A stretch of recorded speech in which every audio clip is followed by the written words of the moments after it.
Ce domaine viticole d'Afrique du Sud, près du Cap, a fourni 12 000 bouteilles de vin l'an dernier. Sa particularité, ici, la patronne est une femme noire, dans un secteur dominé depuis plus de 3 siècles par une élite de quelques familles blanches. Cela fait 13 ans que je suis viticultrice. J'ai lancé Aslina, ma marque, il y a près de 3 ans.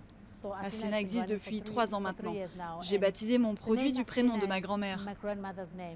En 2004, elle devient la première vigneronne noire, 10 ans après la chute du régime raciste de l'apartheid. Elle a étudié l'œnologie à l'université en décrochant une bourse totalement inattendue. Sauvignon blanc, Cabernet Sauvignon et Chardonnay, sa production est pour l'instant entièrement vendue à l'étranger. Aux États-Unis, en Allemagne, au Ghana ou à Taïwan. Lorsqu'on travaille dans le vin, on travaille avec la nature.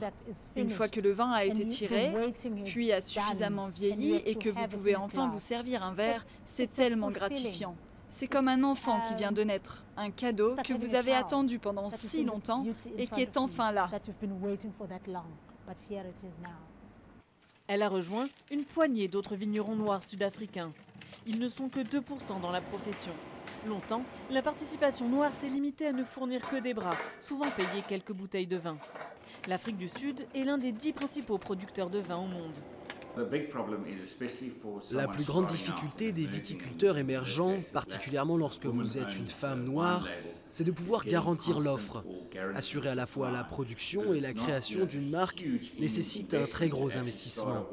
Dans la plupart des cas, vous commencez d'abord par lancer votre marque, vous vous implantez petit à petit sur le marché et vous finissez par avoir vos propres vignes.